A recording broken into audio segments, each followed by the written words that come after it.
Morning students, हम लोग आगे बढ़ते हुए class 12 geography chapter number 9 secondary occupation या द्वितीयक व्यवसाय। इस चैप्टर में आज जो हमारा टॉपिक है वो है उद्योगों का वर्गीकरण या जिसे हम कहेंगे classification of manufacturing industries. Classification of manufacturing industries या उद्योगों के वर्गीकरण की जब हम बात करते हैं तो हमारे यहाँ पर हमारी पुस्तक में हमारे जो सिलेबस है उसमें इसको अलग अलग आधारों पर बनाया गया है, अलग अलग आधारों पर उद्योगों को वर्गीकृत किया गया है। अलग अलग बेसिस पर जो है मैन्युफैक्चरिंग इंडस्ट्रीज़ का जो है क्लासिफिकेशन किया गया है, अलग अलग बेसिस पर बात की गई है ना। तो अभी वैसे जो हमारे सिलेबस में है वो है सबसे पहला तो जैसे आकार पर है, साइज पर बेस्ड है, कच्चे माल पर आधारित है, रॉ मटेरियल पर बेस्ड है, और फिर उसके बाद में हम लोग तीसरा देखेंगे जो देखेंगे स्वामित्व के आधार पर है। ठीक है, तो इस बेसिस पे एक तरह से तीन तरह के क्लासिफिकेशन या तीन अलग अलग बेसिस के क्लासिफिकेशन जो है वो हमें देखने को यहाँ पर मिलेंगे। अभी हम जो बात कर रहे हैं वो है आकार पर आधारित उद्योग यानी इंडस्ट्रीज बेस्ड ऑन साइज या आकार पर आधारित उद्योगों की हम लोग यहाँ पर बात कर रहे हैं। आकार पर आधारित उद्योग या साइज पर आधारित उद्योग की बात करें तो यहाँ पर तीन चीज़ों को महत्व दिया जाता है या तीन मुद्दों पर बात करी जाती है। जो आकार पर आधारित है या हम कहें कि जो साइज की बात की गई है ये एक्चुअल में तीन पॉइंट्स पर डिपेंड करती है, तीन बिंदुओं पर डिपेंड करती है। जिसमें पहला तो है पूंजी, जिसे हम कहते हैं कैपिटल, यानी कि जो भी इंडस्ट्री है उसमें कितनी पूंजी लगी हुई है, कितना कैपिटल जो है इन्वेस्ट किया गया है। अगर ज़्यादा है तो वो फिर बड़े लेवल के उद्योगों में आएगा, लार्ज स्केल की इंडस्ट्री में आएगा। ठीक है, कम है तो स्मॉल या कॉटेज इंडस्ट्री पे आएगा, इस तरह से। फिर दूसरा आता है श्रमिकों की संख्या, जिसमें हम लोग कहते हैं नंबर ऑफ लेबर, कितने श्रमिक काम कर रहे हैं और किस तरह के श्रमिक काम कर रहे हैं ये इंपॉर्टेंट होता है। नंबर ऑफ लेबर कितनी वर्क कर रही है, स्किल्ड लेबर है, अनस्किल्ड लेबर है, सेमी स्किल्ड लेबर है, यानी ये कहें कि हम लोग जो श्रमिक हैं वो कितने ट्रेंड हैं, कितनी उनकी ट्रेनिंग हो चुकी है उस काम के लिए, कितने तैयार हैं, कुशल श्रमिक हैं, अर्धकुशल श्रमिक हैं, या फिर हम कहें कि अकुशल श्रमिक हैं। फिर उत्पादन की मात्रा तीसरा बिंदु है, यानी कि हम कह सकते हैं प्रोडक्शन।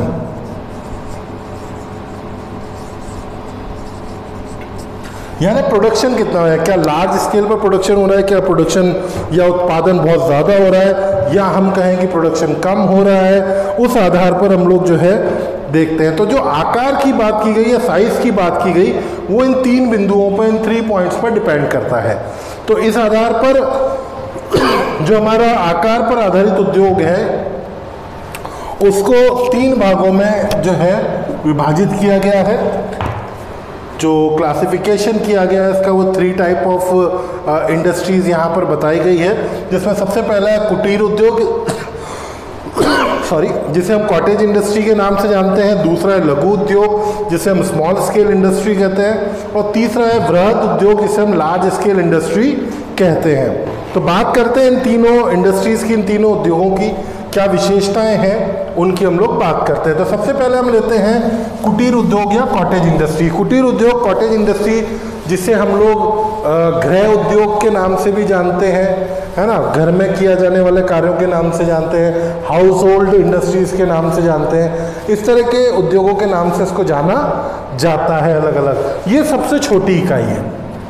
हमें ये चीज़ समझनी होगी कि ये जो है उद्योगों की या इंडस्ट्रीज़ की जो है सबसे छोटी इकाई यानी स्मॉलेस्ट यूनिट है किसकी, इंडस्ट्रीज़ की सबसे छोटी इकाई है, स्मॉलेस्ट यूनिट है। यहाँ पर कम पूंजी चाहिए आपको, जो कैपिटल है बहुत माइनर चाहिए, माइनर कैपिटल चाहिए आपको। यहाँ पर MINOR माइनर कैपिटल चाहिए, बहुत कम कैपिटल या पूंजी की आवश्यकता होती है। साधारण औजार चाहिए होते हैं, ठीक है, जो है ऑर्डिनरी टूल्स की ज़रूरत होती है, और एक ही परिवार के लोग जो हैं वो मिलकर, मोस्ट ऑफ जो है परिवार के लोग जो हैं वो ही मिलकर वस्तु का निर्माण करते हैं। यानी articles made by family members, most of जो आर्टिकल्स है, मोस्ट ऑफ जो वस्तु है जो वो मुख्यतः परिवार के लोग ही मिलकर निर्मित करते हैं। ये एक बहुत महत्वपूर्ण उद्योग है या बहुत महत्वपूर्ण इंडस्ट्री है। जब हम हमारे गाँवों की बात करते हैं, विलेजेस की बात करते हैं, तो जो हमारे गांव पहले आत्मनिर्भर थे, गांव में एक बढ़ई होता था, आपको ध्यान होगा, जो लकड़ी का काम करता था, एक ठटेरा होता था जो बर्तन बनाने का काम करता था, नाई होता था, धोबी होता था, ठीक है। इसी तरह से मिट्टी के बर्तन बनाने वाला कुम्हार हुआ करता था, सुनार हुआ करता था। तो इस तरह से लोकल, बिल्कुल ये कह सकते हैं हम लोग कि कॉटेज लेवल पर या कुटीर उद्योगों की तरह जो है, जो भी एक विलेज की इकोनॉमी के लिए आवश्यक चीज़ें होती थी, गांव की अर्थव्यवस्था के लिए जो भी आवश्यक या नीडफुल चीज़ें होती थी वो गांव में ही बन जाती थी, और गांव जो है वो पूरी तरह से आत्मनिर्भर बना हुआ रहता था। तो उस तरह की जो इकोनॉमी है उसके लिए कुटीर उद्योग या कॉटेज इंडस्ट्री जो है वो बहुत महत्वपूर्ण मानी जाती है, बहुत ज़्यादा इम्पोर्टेंट मानी जाती है। इसमें जनरली जो है जो उत्पादन किया जाता है, जो प्रोडक्शन किया जाता है, वो जनरली लोग पहले तो अपने यूज़ के लिए करते हैं, देन उसके बाद जो एक्स्ट्रा बचता है उसको वो मार्केट में बेच देते हैं, बाजार में बेच देते हैं। पहले तो अपने उपयोग के लिए में लेते हैं और उसके बाद जो बचता है उसको मार्केट में बेच दिया जाता है। विशेष रूप से मैं आज के समय की बात करूं तो जो हमारे छोटे छोटे ये कहें कि स्पेसिफिक उद्योग हैं, जैसे कि मैं बात करूं मूर्ति कला है ना, मूर्तियों का बनाना, छोटी छोटी अलग तरह की मूर्तियां बनाना, या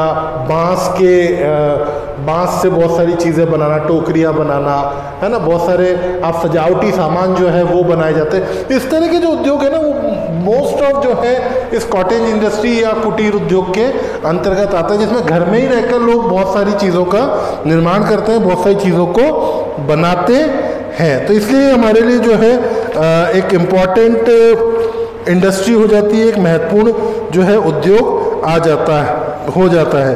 कई बार तो अभी आज के टाइम में बात करें तो कई ऐसे आर्टिकल्स बनाते हैं, कई ऐसी चीज़ें बनाते हैं जो आज के टाइम में जो इंटरनेशनल मार्केट है वहाँ तक इनकी काफ़ी वैल्यू होती है। आपको ध्यान होगा हमने एक टॉपिक पढ़ा था कुछ वीडियोस पहले, कुछ पहले चैप्टर में, जो कि आपको ध्यान हो धारावी कच्ची बस्ती से रिलेटेड था, धारावी श्रम से रिलेटेड था। वैसे टॉपिक अभी हट गया आपके, तो हमने देखा था कि धारावी श्रम में बहुत सारी चीज़ें जो है घर में रहकर ही बनाई जाती है। तो वही आप देखिए कि उसी तरह से वो श्रम में या जो वस्तुएं बनाई जा रही थी वो एक तरह से कॉटेज इंडस्ट्री या कुटीर उद्योग की तरह ही निर्मित करी जा रही थी। तो आप वहाँ से इसको समझ सकते हैं। जनरली इसमें जो है घर में यूज़ होने वाली जो सिंपल चीज़ें हैं वो बनाई जाती है। जैसे हम लोग बात कर सकते हैं खाद्य पदार्थों की जो खाने योग्य होते हैं, यानी एडिबल्स की हम बात कर सकते हैं, कपड़ा यानी क्लोथ्स की बात कर सकते हैं, फर्नीचर की बात कर सकते हैं, बर्तन यानी यूटेंसिल्स की बात हम लोग कर सकते हैं,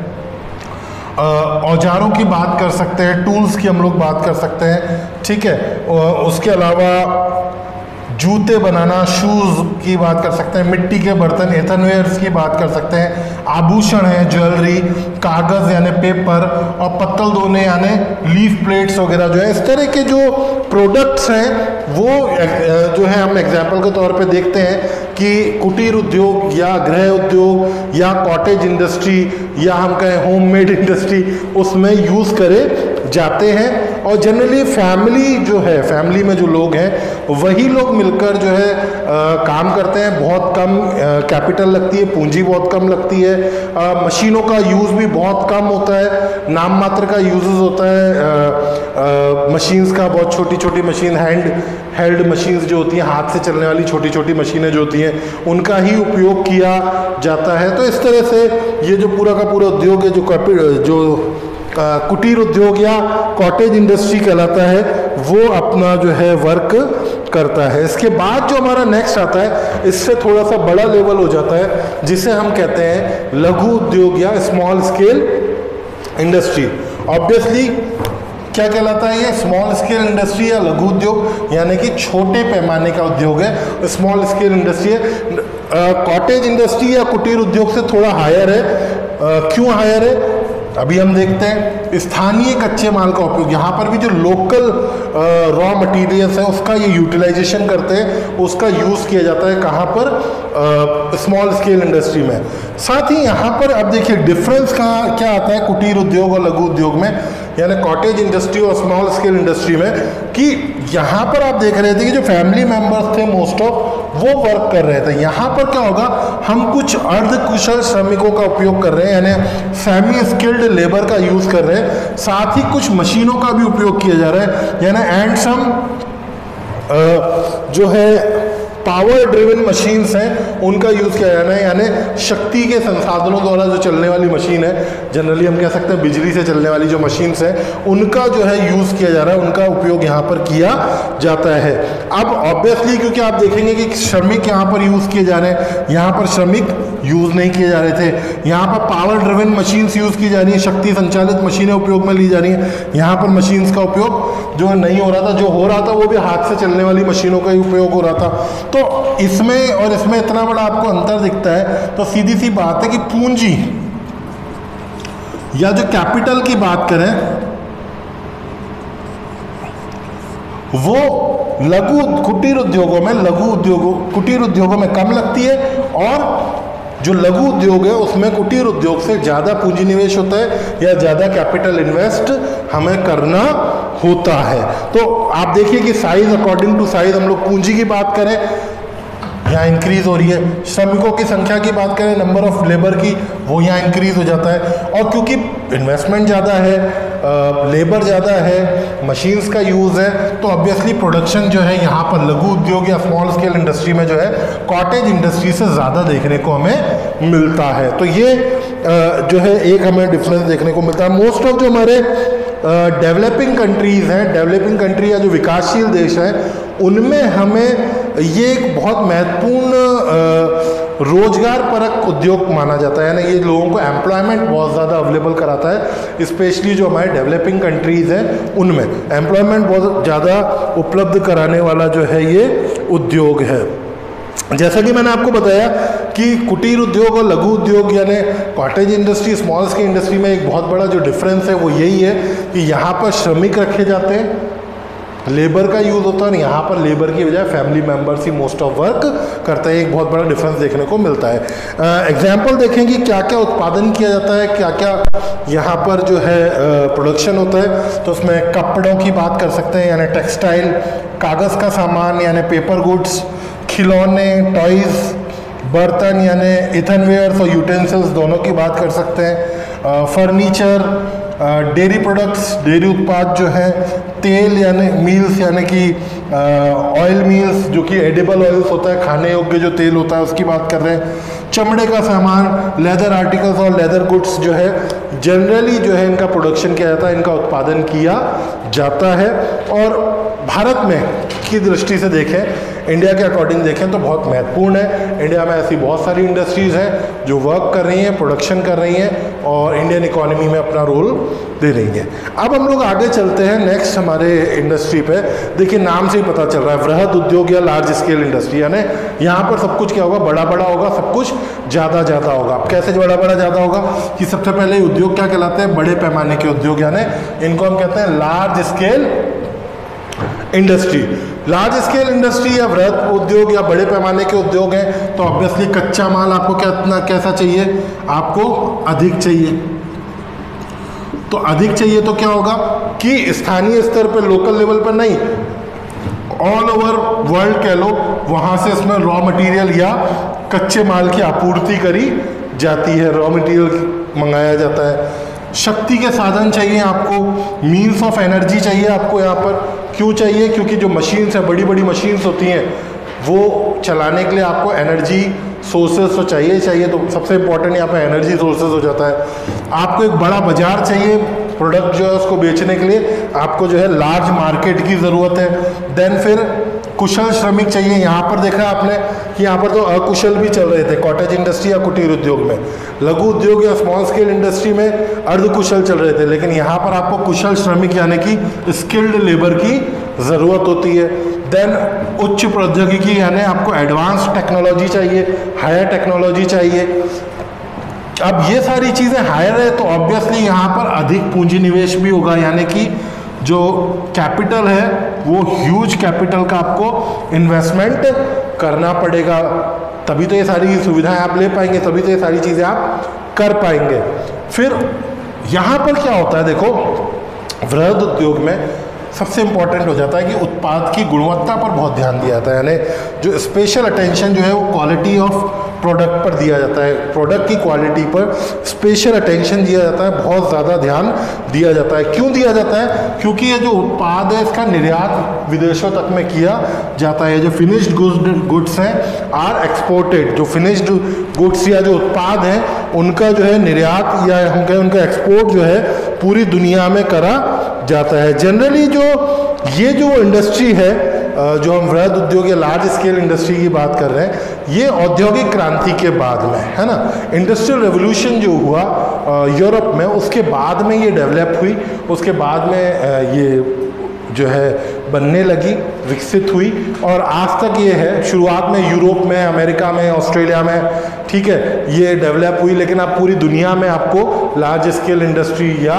वृहद उद्योग जो है वो देखने को मिल जाएंगे। वहाँ पर आपको जो है ये उद्योगों मिल सकते हैं, वर्क करते हुए दिखाई दे सकते हैं, ठीक है। इसके एग्जाम्पल की बात करें, वैसे मैंने इसके एग्जाम्पल इंग्लिश में नहीं लिखे, हिंदी में ही है। सीमेंट है, आप जानते हैं सीमेंट को सूती वस्त्र यानी कॉटन टेक्सटाइल कह सकते हैं आप, पेट्रो रसायन यानी पेट्रोकेमिकल, लौह इस्पात उद्योग यानी आयरन एंड स्टील इंडस्ट्री। ये जो इस टाइप के बड़े जो उद्योग हैं, जो वृहद उद्योग है, जो लार्ज स्केल इंडस्ट्री है, वो इसके अंतर्गत आती है। तो इस तरह से आप देखिए कि ये हमारा जो फर्स्ट आकार आधारित उद्योग है या इंडस्ट्रीज बेस्ड ऑन साइज है, उसकी हम लोग बात करते हैं, जिसमें हमने 3 तरह के उद्योगों की बात करी, कुटीर उद्योग या कॉटेज इंडस्ट्री, लघु उद्योग या स्मॉल स्केल इंडस्ट्री, और वृहद उद्योग या जिसे हमने लार्ज स्केल इंडस्ट्री का नाम दिया। ये हम लोग इसमें इसके अंतर्गत देखते हैं। तो अब हम बात करते हैं उद्योगों का वर्गीकरण या विनिर्माण उद्योगों के वर्गीकरण में, यानी क्लासिफिकेशन ऑफ मैन्युफैक्चरिंग इंडस्ट्री में सेकंड टाइप ऑफ क्लासिफिकेशन की बात करते हैं, या सेकंड टाइप ऑफ बेसिस पर हम लोग क्लासिफिकेशन की बात करते हैं, जहां पर हम कह रहे हैं कच्चे माल पर आधारित उद्योग यानी industries based on raw material. जब हम लोग industries based on raw materials की बात करते हैं, यानी कच्चे माल पर आधारित उद्योग की बात करते हैं, तो इसका मतलब होता है कि कौन सी industry as a raw material कच्चे माल के रूप में किस वस्तु का या किस प्रोडक्ट का यूज़ कर रही है। जिस प्रोडक्ट का वो यूज़ कर रही होती है उसी पर वो आधारित हो जाती है, उसी पर वो बेस्ड हो जाती है। तो अलग अलग जो प्राइमरी प्रोडक्ट्स हैं उनकी हम लोग यहाँ पर बात करेंगे, क्योंकि हम जानते हैं कि जो हमारा मैन्युफैक्चरिंग इंडस्ट्री है या जो हमारा सेकेंडरी ऑक्यूपेशन है, ये यहाँ पर as a raw material most of primary occupation यानी प्राथमिक उद्योगों से मिलने वाले प्रोडक्ट को ही हम लोग यूज़ करते हैं। तो यहाँ पर जब हम बात करते हैं तो ये 5 जो टाइप के जो है डिवीज़न कह लें या हम लोग क्लासिफिकेशन कहते हैं, इसको 5 पार्ट्स में डिवाइड किया गया है। ये 5 कौन कौन से हैं वो हम देखते हैं। इसमें सबसे पहला आता है कृषि आधारित या जिसे हम कहते हैं एग्रो बेस्ड इंडस्ट्रीज। कृषि आधारित या एग्रो बेस्ड इंडस्ट्रीज, नाम से ही पता चल रहा है कृषि आधारित या एग्रो बेस्ड, यानी कि यहाँ पर जो रॉ मटेरियल है, जो कच्चा माल है, वो क्या है, कृषि उपज या एग्रीकल्चर प्रोडक्ट। जो एग्रीकल्चर से प्रोडक्ट मिल रहा है या जो माल मिल रहा है, जो उत्पादन मिल रहा है, उत्पाद मिल रहा है, उसका यहाँ पर जो है उपयोग किया जा रहा है। ये चीज़ हमारे एक बार में समझ में आ जाती है। तो जो कच्चा माल कृषि उपज से मिलता है या एग्रीकल्चर प्रोडक्ट से मिलता है, उसको अलग अलग प्रक्रिया के अंतर्गत उसमें जो भी चेंजेस करने होते हैं, जो भी वर्क करना होता है, वो करने के बाद में उस तैयार माल को, प्रोडक्ट को तैयार किया जाता है। अब इसमें कौन कौन से इंडस्ट्रीज आ जाती हैं, जिसमें वस्त्र उद्योग आ जाता है, जिसमें सूती, रेशमी और जूट वस्त्र यानी टेक्सटाइल इंडस्ट्री, कॉटन, सिल्क और जूट टेक्सटाइल तीनों इसमें आती हैं। पेय पदार्थ यानी बेवरेजेस की हम बात करते हैं, जिसमें टी, कॉफ़ी और कहवा, चाय, कॉफ़ी और कोको तीनों आ जाते हैं। भोजन प्रसंस्करण की बात करते हैं, फूड प्रोसेसिंग। फूड प्रोसेसिंग मतलब आप देखिए, फूड प्रोसेसिंग इंडस्ट्री जो है, भोजन प्रसंस्करण उद्योग जो है, उसमें मुख्यतः डिब्बाबंद खाद्य पदार्थों की बात की जाती है। पैकेज्ड या पैक्ड फूड की बात करी जाती है, जो आज हम देखते हैं कि अवेलेबल होता है। आज हर तरह का फूड जो है पैकिंग में अवेलेबल है, पैकेज्ड फूड के रूप में अवेलेबल है, तो उसकी यहाँ पर बात करी जाती है। वनस्पति घी की बात की जाती है, वेजिटेबल ऑयल या घी की बात की जाती है। रबर इंडस्ट्री की हम बात करते हैं। तो ये वो इंडस्ट्रीज़ हैं जो बेसिकली किस पर बेस्ड है, एग्रो बेस्ड है, जहाँ पर एज अ रॉ मटेरियल जो है कच्चे माल के रूप में कृषि उपजों को उपयोग में लिया जाता है। वैसे तो मैंने कुछ एक एग्जाम्पल दिए, इसके अलावा भी बहुत सारी ऐसी इंडस्ट्रीज़ हैं जो हम कह सकते हैं कि एग्रो बेस्ड है, पर ये कुछ एग्जाम्पल हम लोग यहाँ पर जो है देखते हैं। आगे हम लोग चलते हैं, खनिज आधारित या मिनरल बेस्ड इंडस्ट्री की बात करते हैं हम लोग। ऑब्वियसली नाम से पता चल रहा है, खनिज आधारित या मिनरल बेस्ड यानी यहाँ कच्चा माल या खनिज रॉ मटेरियल के रूप में मिनरल्स या खनिज का उपयोग हो रहा होगा। हम लोग एक चीज़ जानते हैं, जो मिनरल्स या खनिज है वो दो तरह के होते हैं, मेटलिक और नॉन मेटलिक, यानी कौन कौन से, धात्विक और अधात्विक, मेटलिक और नॉन मेटलिक। तो इन दोनों पर अलग अलग इंडस्ट्रीज बेस्ड होती हैं। तो धात्विक खनिज आधारित या मेटलिक मिनरल बेस्ड की बात करें, या तो उसमें लौह इस्पात उद्योग आ जाता है, यानी आयरन एंड स्टील इंडस्ट्री आ जाती है, मशीन व औजार आ जाते हैं, मशीन एंड टूल्स आ जाते हैं, रेल इंजन आ जाता है, साथ में कृषि औजार यानी एग्रीकल्चर टूल्स की बात हम लोग कर लेते हैं, ऐसी इंडस्ट्रीज। क्योंकि यहाँ पर ये जो लौह धात्विक खनिज आधारित है, इस धात्विक खनिज आधारित या मेटलिक में जो मेटल्स हैं, जो धातु हैं, उनकी हम बात कर रहे हैं। और उन धातुओं में भी हम जानते हैं कि दो तरह का होता है, एक तो अलौह धातु होती है, एक लौह धातु होती है। यानी एक हम कहें कि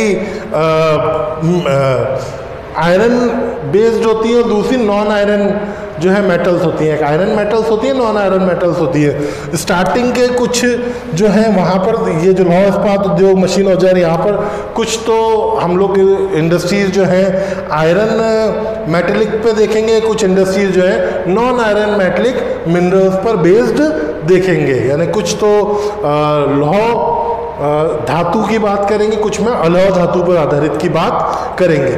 फिर आगे हम चलते हैं, अधात्विक खनिज पर आधारित या नॉन मेटलिक मिनरल बेस्ड कुछ इंडस्ट्रीज की बात करते हैं, जिसमें एल्यूमिनियम इंडस्ट्री आ जाती है, तांबा उद्योग आ जाता है, कॉपर इंडस्ट्री आ जाती है, सीमेंट उद्योग आ जाता है, सीमेंट इंडस्ट्री, भवन निर्माण आ जाता है, building, roads and construction industry जो है वो इसके ऊपर आधारित हो जाती है। हम लोग अगर किशनगढ़ की बात करें तो जो मार्बल इंडस्ट्री है वो पूरी तरह non metallic mineral based industry मानी जाती है, जहाँ पर रॉ मटेरियल जो है वो मिनरल को यूज़ किया जाता है। तो इस तरह से आप लोग देख सकते हैं कि बहुत सारी इंडस्ट्रीज इसमें आती हैं। फिर हम लोग बात करते हैं रसायन आधारित उद्योगों की या केमिकल बेस्ड इंडस्ट्री की। यहाँ पर कच्चा माल या रॉ मटेरियल के रूप में रसायन या केमिकल, यहाँ पर जो है हम लोग नेचुरल केमिकल्स की बात कर रहे हैं, प्राकृतिक रसायन की बात कर रहे हैं, जो हमें अलग अलग तरह से प्रकृति से यानी या हम कहें कि हमारे नेचर से मिलता है। इस पर बेस्ड अगर इंडस्ट्रीज़ की बात करें तो बहुत सारी इंडस्ट्रीज़ हैं, बहुत सारी इंडस्ट्रीज़ के हम लोग यहाँ पे नाम ले सकते हैं। पेट्रो रसायन उद्योग यानी पेट्रोकेमिकल इंडस्ट्रीज़, उर्वरक यानी फर्टिलाइजर्स, पेंट की हम यहाँ बात करते हैं, पेंट इंडस्ट्री की, वार्निश इंडस्ट्री की बात करते हैं, प्लास्टिक इंडस्ट्री पूरी तरह से इस पर बेस्ड है, औषधि या मेडिसिन्स की हम लोग बात करते हैं, सॉल्ट इंडस्ट्री की बात करते हैं, गंधक या सल्फर की बात करते हैं, पोटाश की बात करते हैं, कांच की बात हम लोग यहाँ पर करते हैं, कांच पर बेस्ड जो इंडस्ट्रीज है, कांच की, चीनी मिट्टी की बात हम लोग करते हैं, यानी सेरेमिक की हम लोग बात करते हैं, ग्लास की बात करते हैं, साबुन की बात करते हैं, सोप, खाद्य प्रसंस्करण यानी वही जो मैंने कहा था फूड प्रोसेसिंग, जो हमने कृषि आधारित या एग्रो बेस्ड में भी देखा था। कृत्रिम रेशों की जो है हम लोग बात करते हैं। कृत्रिम रेशे जो हम जानते हैं कि कपड़ों को बनाने के लिए काफ़ी ज़्यादा जो है यूज़ किए जाते हैं, जिसे हम सिंथेटिक फाइबर के नाम से जानते हैं। सिंथेटिक फाइबर आपने नाम सुना होगा, जो आपने रेयन और पढ़े भी होंगे बहुत सारे, है ना, नायलॉन, रेयन, इस तरह के जो फाइबर होते हैं, धागे होते हैं, रेशे होते हैं, उनकी बात करते हैं। फिर हम आगे चलते हैं, वनोत्पाद आधारित या based on forest produce industries, जिसमें कच्चा माल वनों से प्राप्त चीज़ें होती हैं, रॉ मटेरियल जो है फॉरेस्ट प्रोड्यूस होते हैं।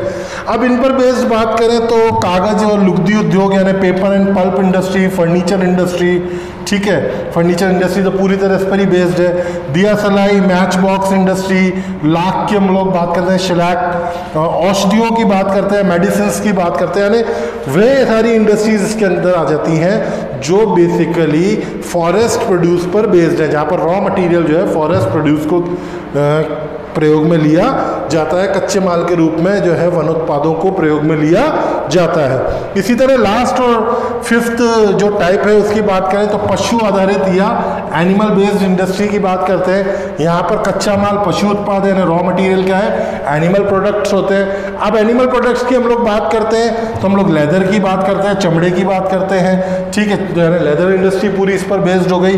ऊन की बात करते हैं, वूल इंडस्ट्री की बात करते हैं, मांस की बात करते हैं, मीट इंडस्ट्री की बात करते हैं, जो कि फूड के लिए बहुत इंपॉर्टेंट माना जाता है। साथ ही हमारी पूरी की पूरी डेयरी इंडस्ट्री, डेयरी उद्योग जो है वो पूरी तरह से इस पर कहीं ना कहीं डिपेंड हो जाता है। तो इस तरह से हम लोग देखते हैं कुछ एग्जांपल्स के साथ में कि भाई कच्चे माल पर आधारित या जो रॉ मटेरियल है उस पर बेस्ड जो है हमें किस किस तरह के उद्योग या इंडस्ट्रीज देखने को मिलती है। अब हम बात करते हैं विनिर्माण उद्योगों के वर्गीकरण या क्लासिफिकेशन ऑफ मैन्युफैक्चरिंग इंडस्ट्रीज में थर्ड टाइप, तीसरा प्रकार, स्वामित्व के आधार पर उद्योग यानी इंडस्ट्रीज बेस्ड ऑन ओनरशिप। किसके पास में मालिकाना हक है, किसके पास में ओनरशिप है कंपनी की, कंपनी को संचालन का, कंपनी की पूरे वर्किंग का जो कह सकते हैं कि टॉप मोस्ट जो वर्क है वो किसके हाथ में है, उसके आधार पर हम लोग बात करते हैं। अगर हम लोग देखें स्वामित्व के आधार पर उद्योगों की बात करें यानी इंडस्ट्रीज बेस्ड ऑन ओनरशिप की बात करें तो 3 टाइप्स यानी 3 प्रकार हमें यहाँ पर देखने को मिलते हैं। 3 प्रकार कौन कौन से हम लोग उस पर बात करते हैं। सबसे पहला आता है सार्वजनिक क्षेत्र के उद्योग यानी पब्लिक सेक्टर इंडस्ट्रीज। नाम से पता चल रहा है पब्लिक सेक्टर या सार्वजनिक क्षेत्र। यहाँ पर ये जो इंडस्ट्रीज होती हैं इन पर सरकार का स्वामित्व होता है यानी गवर्नमेंट ओनरशिप हमें देखने को मिलती है। गवर्नमेंट ओनरशिप का मतलब सरकारी कंपनियां, हमारे भारत की बात करें तो इसमें हमें बहुत सारी जैसे रेलवेज है, रोडवेज है, ठीक है, और भी कई जैसे भेल है, बहुत सारी ऐसी कंपनीज हैं जो भारत में हमें देखने को मिल जाएंगी। बड़ी बड़ी लार्ज स्केल इंडस्ट्रीज हमें देखने को मिल जाएंगी जिस पर जो है भारत सरकार का स्वामित्व है। भारत सरकार जो है उसका पूरा का पूरा नीति निर्धारण करती है, उसका पूरा का पूरा वर्क करती है। मुख्यतः अगर हम लोग बात करें कि इस तरह की जो सार्वजनिक क्षेत्र के उद्योग हैं ये हमको भारत में देखने को मिलेंगे, साम्यवादी देशों यानी कम्युनिस्ट कंट्रीज में देखने को मिलेंगे मुख्य रूप से। अब ये जो व्यवस्था है पब्लिक सेक्टर इंडस्ट्रीज या सार्वजनिक क्षेत्र के उद्योग, ये हमें समाजवादी, साम्यवादी और मिश्रित अर्थव्यवस्थाओं में देखने को मिलेंगे। यानी कौन कौन सी इकोनॉमी में देखने को मिलेंगे? कम्युनिस्ट इकोनॉमी, मिक्स्ड इकोनॉमी और सोशलिस्ट इकोनॉमी में जो है इस टाइप के हमें इंडस्ट्रीज ज़्यादा देखने को मिलती हैं। सेकेंड हम लोग बात करते हैं निजी क्षेत्र के उद्योगों की यानी प्राइवेट सेक्टर इंडस्ट्रीज की। प्राइवेट सेक्टर इंडस्ट्री में निजी निवेशक हो गए यानी प्राइवेट इन्वेस्टर्स होंगे जिन्होंने अपना पैसा जो है उस इंडस्ट्री, उस उद्योग में लगाया होगा, वही उसका मालिकाना हक यानी ओनरशिप के राइट्स रखते होंगे। अब ये जो ओनरशिप राइट्स है या जो मालिकाना हक है ये किसी व्यक्ति विशेष के हो सकते हैं यानी स्पेसिफिक पर्सन के हो सकते हैं, अगर वो अकेला इन्वेस्टर है तो, अकेला निवेशक है तो, किसी संस्था के हो सकते हैं यानी सोसाइटी के हो सकते हैं, या किसी कंपनी के हो सकते हैं, और वो जो है मालिकाना हक हाथ में रख सकते हैं। मुख्यतः इस तरह की जो इंडस्ट्रीज़ हैं वो इस तरह के मालिकाना हक वाली है, इस तरह के ओनरशिप राइट्स वाली जो कंपनीज़ हैं वो हमें Bharat, Europe, America, Australia, New Zealand जो डेवलप कंट्रीज़ हैं उनमें मोस्ट ऑफ देखने को मिलेगी। अगर हम लोग रशिया, चाइना को छोड़ दे तो इंडिया, यूरोप, यूएसए में देखने को मिलेगी। मुख्यतः ये जो टाइप की इंडस्ट्रीज़ हैं वो हमें पूंजीवादी अर्थव्यवस्था या जो कैपिटलिस्ट इकोनॉमी होती है, कैपिटलिस्ट इकोनॉमी में हमें प्राइवेट सेक्टर इंडस्ट्रीज ज़्यादा देखने को मिलेंगी। इसके लिए हम लोग यूएसए को कह सकते हैं कि यूएसए इसका फ्लैग बैरियर है, झंडा बरदार है, जो इस पूंजीवादी अर्थव्यवस्था या कैपिटलिस्ट इकोनॉमी को फेवर करता है। इसीलिए वहाँ पर मोस्ट ऑफ जो आप चीज़ें देखेंगे वो आप लोग प्राइवेट ओनरशिप में देखेंगे, निजी क्षेत्र में देखेंगे, प्राइवेट सेक्टर में देखेंगे। नेक्स्ट हम बात करते हैं संयुक्त क्षेत्र के उद्योग, जॉइंट सेक्टर इंडस्ट्रीज। ये बहुत अलग तरह का हम कह सकते हैं कि इंडस्ट्रीज है। यहाँ पर क्या होता है, पब्लिक और प्राइवेट दोनों तरह की इंडस्ट्रीज जो है वो मिलकर कोई वर्क को कंप्लीट करती हैं कि या प्रोडक्शन कर रही होती हैं। तो जो ओनरशिप राइट्स होते हैं, जो मालिकाना हक होता है, वो पब्लिक सेक्टर की कंपनी के पास में भी होता है, प्राइवेट सेक्टर की कंपनी के पास में भी होता है। तो ये हमें बहुत इंपॉर्टेंट देखने को मिलता है कि एक संयुक्त कंपनी बना दी जाती है निजी और सार्वजनिक क्षेत्र की, है ना, एक जॉइंट कंपनी बनाई जाती है।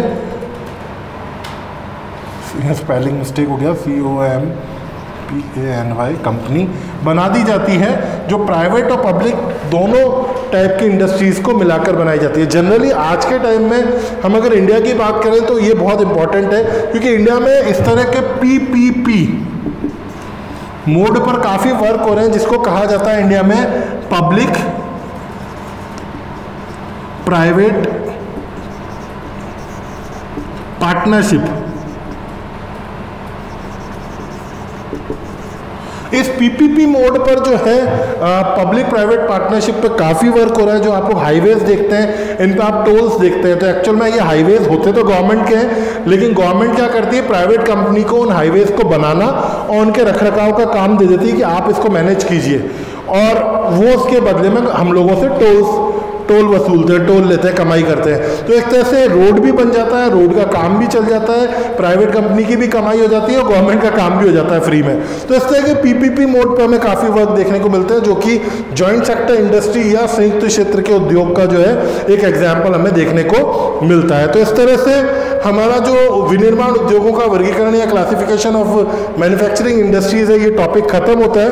नेक्स्ट हम लोग कुछ स्पेसिफिक जो इंडस्ट्रीज हैं उनकी बात करेंगे, जो इंपॉर्टेंट इंडस्ट्रीज हैं, उन नेक्स्ट वीडियो में हम उसकी बात करेंगे। मोस्ट प्रोबेबल हम लोग आयरन एंड स्टील इंडस्ट्री की बात करेंगे, लौह इस्पात उद्योग की विषय में बात करेंगे, और उसके साथ अपना नेक्स्ट वीडियो देखेंगे। जब तक के लिए थैंक यू वेरी मच।